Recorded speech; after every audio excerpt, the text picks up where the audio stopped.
WSTKS-FM Worldwide. Digital collaborative learning for the 21st century.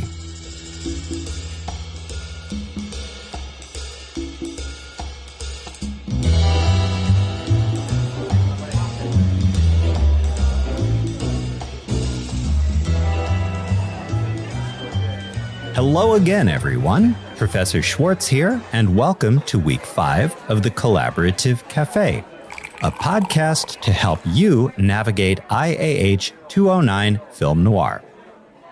In today's program, let's talk about how your student learning team can and should use artificial intelligence if all of you make that choice after discussing the matter carefully between you. So have a seat with a mug of your favorite hot beverage and join me for a look at 5 points to keep in the forefront of your mind about AI use. Ready? Here we go.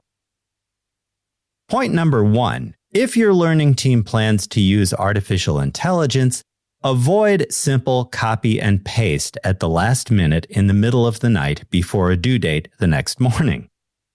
Instead, focus on the process rather than on the end product. In plain language, that means do not simply feed Microsoft Copilot a single vague prompt, copy its rather general output, paste it into your project, and put your names at the top, turning it in, expecting full credit. On the contrary, give very careful thought to how you will use the technology for brainstorming at the outset of your work, through the overall development as you add depth and scope to your projects, and revision before you finalize everything. Doing all of that will take added time, so your learning team needs to plan accordingly and give more than a passing thought to how the 4 or 5 members of your team organize their related activities and team check-ins. Point 2, use Gen AI technology in an ethical and transparent way. Be upfront about how and why your team has used AI in the first place, what it contributes to your project management and development, how the 4 or 5 human members of your team use that output generated, and what you learned through that activity. The term ethical and transparent means further that you provide complete citations of any artificial intelligence use, both in text and on your works cited or references page. Like print and digital sources already, that practice is a hallmark of solid scholarship. Through subsequent team reflection on the AI's contributions and your interactions with it, you can identify areas for improvement and ensure that your team uses the technology to its greatest potential. That process bolsters the ethical and transparent use of AI, pushing your team toward increased innovation and its collaborative approach to a project.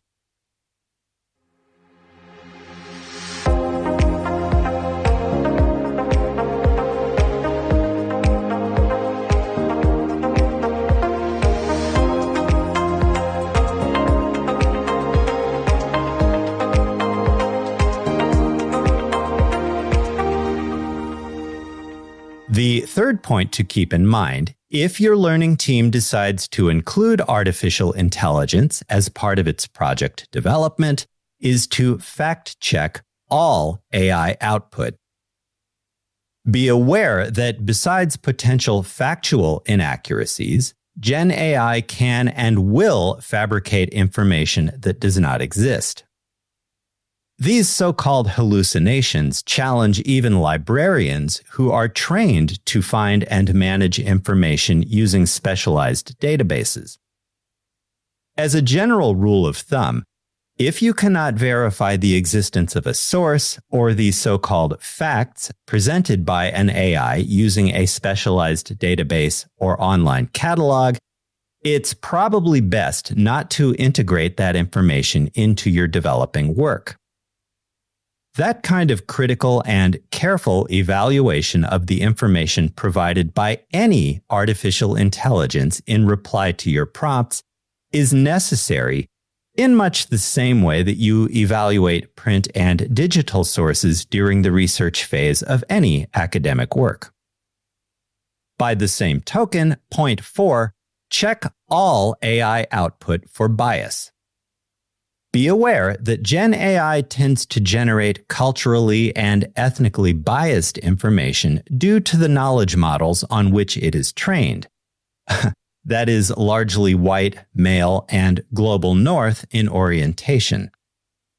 That means there is a risk of perpetuating cultural and ethnic stereotypes when we uncritically accept outright what AI tells us without looking deeper into and more widely around that same information. As suggested in the previous point, critical examination and evaluation of AI-generated output for possible examples of bias are necessary. You can do that by further prompting the AI in use with in-depth questions, which you then analyze closely with the members of your team to determine how its output aligns with what you have learned in the course already through reading and discussion or information gleaned elsewhere. As a team, work together to develop a list of missing information from its output or assumptions made by the AI in question. Finally, your team should develop a list of new questions and prompts to ask the AI in use to ensure more accurate responses as you move forward through the development of your project. Last of all, we come to point 5. Find and use additional sources besides AI output to inform, shape, and contribute to the ideas at the foundation of your work. Your thinking around a topic is enhanced when your team examines different sources that offer varied perspectives and insights. In addition, work supported by diverse, credible sources beyond AI output alone is more persuasive and respected in the end. Moreover, your critical thinking and analytical skills become sharper through the evaluation and synthesis of information from multiple sources rather than just one source. Consulting a variety of references besides just AI responses alone also helps the members of your team identify and address potential biases and other inaccuracies that tend to creep into much of the output generated. In short, consulting a variety of sources ensures a well-rounded, thorough, and credible foundation for the academic work that your learning team creates.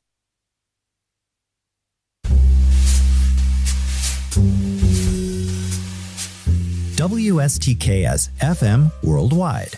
Digital collaborative learning for the 21st century. If you find this podcast helpful, be sure to hit like, share, and subscribe.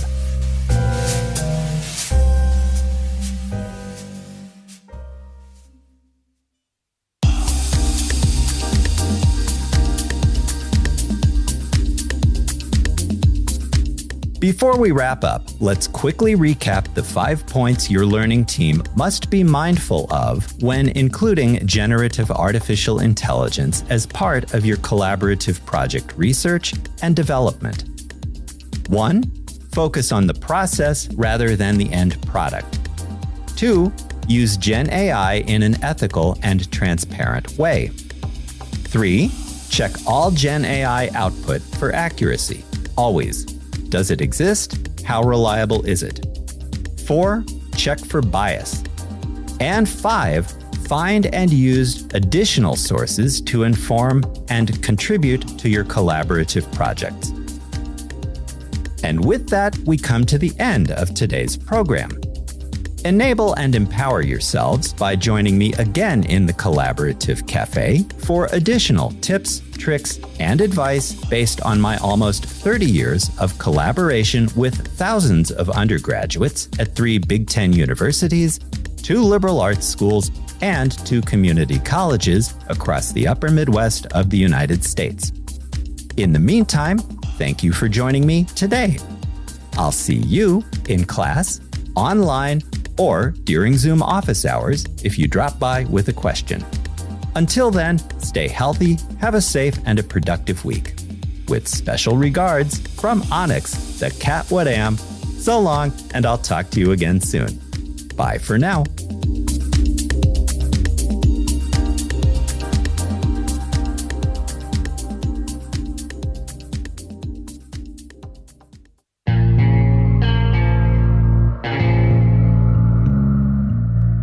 You've just heard a podcast from WSTKS-FM Worldwide, digital collaborative learning for the 21st century.